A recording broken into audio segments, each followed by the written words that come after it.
When we brought our adopted daughter home for the first time, our neighbor was waiting in his driveway, arms folded. "Didn't think they let people like you adopt," he said loudly, so everyone could hear. We tried to ignore him. But a week later, we found our fence spray painted with the words, "Not real family." My daughter stood there clutching her stuffed animal, asking me over and over, "Why don't they like me?" I had no answer. Only rage and heartbreak. I still remember the day we brought Malia home like it happened this morning. The adoption process had dragged on for almost 3 years. At times, Brooke and I thought it would never happen. The interviews were grueling. The home inspections intrusive. There were moments where it felt like the system was designed to break us before we even got the chance to become parents. But finally, one sunny Saturday morning in April, our new daughter Malia sat in the back seat of our Honda CR-V, holding a faded stuffed turtle she called Turtle. She was 6. She'd spent 3 years bouncing between foster homes. No one had ever told her why. Brooke kept turning in her seat to check on her. "You doing okay, sweetheart?" Malia nodded. Quiet. Always quiet. Watching everything like she was trying to figure out if it was safe to believe. We pulled into our driveway in Arvada, Colorado. A neighborhood where people mowed their lawns twice a week, hung flags on every holiday, and waved like they were in some TV commercial. But that day, as I pulled into the drive, our next-door neighbor was already standing in his driveway. Gerald Parks. He was 63. Retired cop. His wife had passed 4 years back. He lived alone. Kept his front lawn immaculate and his opinions loud. That morning, he stood there with his arms folded across his chest like he was waiting for us. I unbuckled Malia and helped her out of the car. She stood close to my leg, eyes wide. And then Gerald spoke. Loud. So loud the neighbors 2 houses down would hear it. "Didn't think they let people like you adopt." The words slapped the air. Brooke froze. I felt her hand grip my arm. Malia just looked up at me, confused. I swallowed my anger. "Good morning, Gerald." He didn't respond. Just kept staring. I put my arm around Malia and walked inside. But that wasn't the end. It was the beginning. 1 week later. I came out back with my coffee that morning and froze. Brooke had already found it. She was standing stiff, her hand covering her mouth. "Not real family." The words stretched across our wooden fence in red spray paint. The letters were crude, dripping. Like blood. Malia stood behind Brooke. Turtle in hand. "Why don't they like me?" she whispered. I had no answer. I just stood there. Jaw clenched. Rage swelling inside my chest like a balloon ready to burst. We painted over the fence that afternoon. Called the police. Filed a report. "Any cameras?" the officer asked. "No. Not yet. They said they'd keep an eye out. But without proof? Nothing they could do." Over the next 2 months, it escalated. First, our mailbox was smashed with a bat. Twice. Then someone threw eggs at our front door in the middle of the night. The worst came on a Friday morning. Brooke opened the front door and screamed. Someone had left a burned doll on the step. Its arms melted. Its face charred. Malia started crying. I didn't sleep that night. I sat in the living room in the dark, watching the street. Clutching the same bat that had been used on our mailbox. Nothing. No one came. The police took another report. Still no evidence. Brooke begged me to let it go. "We just need to protect Malia. Maybe it'll stop." But I knew bullies. And I knew Gerald. It wasn't going to stop. Not until I stopped it.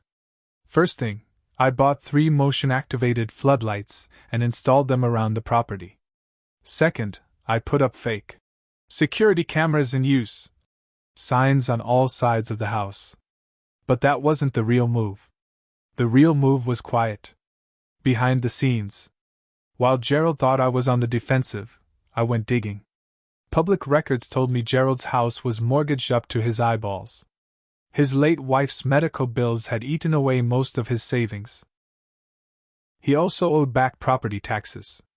3 years' worth. Even better? He was in violation of at least 4 HOA rules. His backyard had an illegal shed. His fence was too high.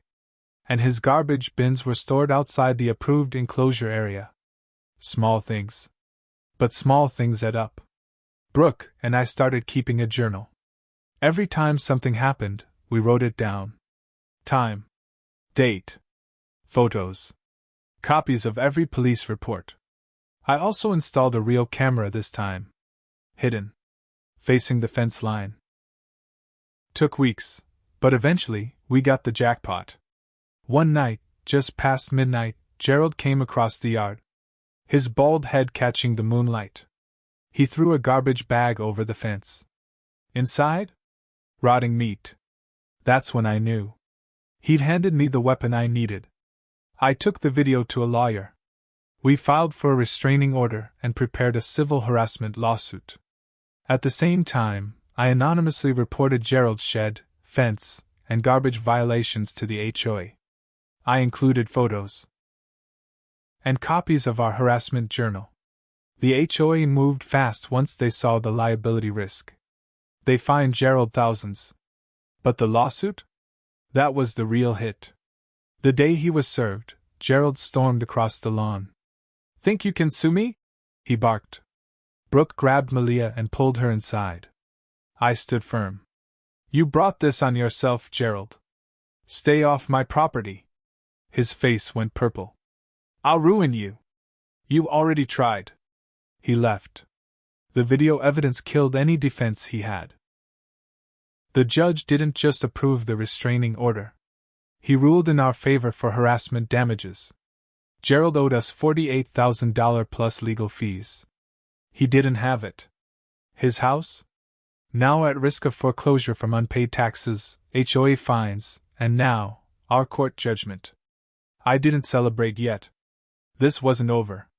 Not yet. Gerald stopped speaking to us after the court ruling.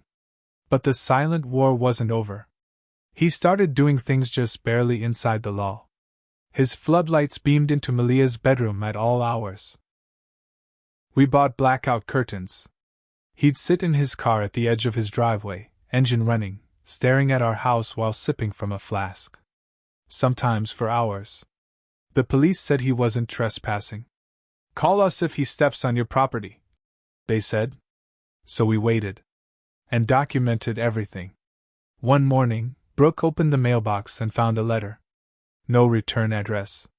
No stamp. Just folded paper. Inside. "Freaks can't buy family. She'll never be yours." Brooke broke down sobbing at the kitchen table.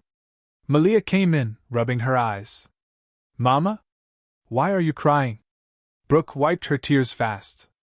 "Just something in my eye, honey." Malia wasn't fooled. She looked at me. "Is it the bad man again?" I nodded. "But he can't hurt us. I promise." I called my lawyer. "Can we add this letter to the harassment case?" He sighed. "It'll help, but it's not criminal unless you can tie it directly to him. He's being careful." "Not careful enough," I said. I hired a private investigator. It cost more than I wanted to spend, but protecting Malia came first. The PI, a woman named Shay, was former military. No nonsense. "I'll get you what the cops can't." She started tailing Gerald. Watching his routines. Who he talked to. What he did when he left the house. 2 weeks later, Shay called. "Got something." She sent me surveillance photos. Gerald, meeting with another neighbor.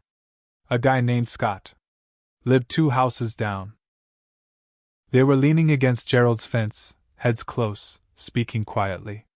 Scott had never been openly hostile. But now it made sense why the HOA reports always seemed to leak back to Gerald. Scott was his informant. Shay also got footage of Gerald buying spray paint, the same color that had been used on our fence. And another video, Gerald slipping what looked like letters into Scott's mailbox. The letters. The ones like the one Brooke found. I took the evidence to my lawyer. He nodded. Good work. We can file criminal harassment charges now, and conspiracy against both men. He filed immediately. Probably because we'd done their job for them. Gerald and Scott were both arrested. Search warrants were executed. They found leftover spray paint, copies of letters, and receipts matching the supplies used in the harassment. Turns out Scott had been helping Gerald from the start. Gerald couldn't do everything himself. He was too recognizable. Scott had done the egging. The doll. The mailbox smashing. All of it. Why? Because Scott hated the HOA and thought if he helped drive us out, Gerald would back him on future neighborhood votes.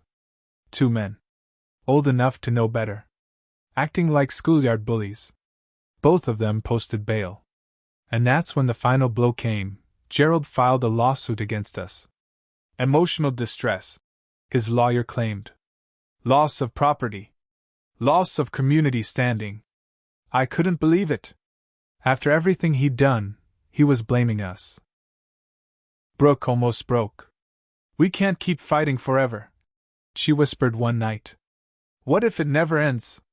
I held her hand. Then we end it. And I meant it. I told Brooke. Let him sue.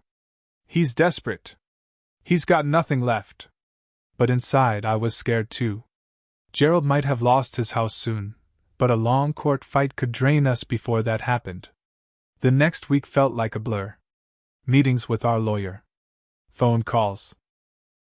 More letters from Gerald's attorney, trying to intimidate us into dropping our harassment case. They didn't know what I knew. While Gerald and Scott scrambled, I had been preparing a final move. I had avoided HOA politics for years. Brooke and I just wanted a quiet life. But when I dug into Gerald's background, I learned something else. Gerald had been trying for years to get elected to the HOA board. He wanted control. Wanted to change rules so he could keep his illegal shed and stop paying fines. He never won because most people in the neighborhood thought he was a bully. Now, with the community fed up and scandals swirling around him and Scott, it was the perfect time. I ran for the board. Brooke campaigned alongside me. So did a few other families who'd had their own minor run-ins with Gerald or Scott. We won. By a landslide. We removed Gerald and Scott's voting rights due to unpaid fines and criminal behavior affecting the neighborhood's safety.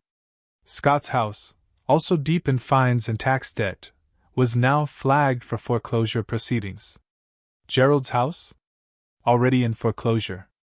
His lawyer barely made a case. The judge was already aware of the pending criminal charges against Gerald and Scott. Gerald took the stand. I've lost everything because of these people. My reputation. My home. My peace. I stared at him. Calm. When our lawyer cross-examined him, he revealed something no one had expected. Gerald had tried to sell his story to a trashy local news blog. He wanted to paint himself as the victim of woke neighbors and their fake family. He had emails. Proof. It destroyed any sympathy the court might have had. The judge dismissed Gerald's lawsuit in under 10 minutes. That dragged out a few more months. Eventually, Gerald and Scott took plea deals. Both received probation, thousands in restitution payments, which they never realistically pay, and restraining orders barring them from coming near us or anyone involved in the HOA. Scott sold his house and moved out of state. Gerald? He didn't even make it to the end of probation. He violated the restraining order by driving past our house one night. Caught on a neighbor's doorbell cam. The judge threw him in jail for 6 months. When he got out, he was forced into supervised housing across town. He lost his driver's license. His savings. His last shred of dignity. Remember the LLC I created? It purchased Gerald's foreclosed home at auction. We renovated it into a foster transition home for kids waiting to be adopted. Malia picked out the colors for the bedrooms herself. Bright. Happy. Full of warmth. On the day the home opened, she stood in the living room with Turtle in her arms, looking around. Daddy? She said. Is this where kids like me can feel safe now? I nodded. Yes, sweetheart. No one will ever hurt them here. 1 year later. Our family was stronger than ever. Malia no longer asked, "Why don't they like me?" She had friends. Dance recitals. Sleepovers. A life filled with people who loved her. And as for Gerald? Last I heard, he was living in a halfway house. Alone. No one in the neighborhood speaks his name anymore. He tried to destroy our family. Instead, he gave us purpose. We weren't just a real family. We became something bigger. We became unstoppable.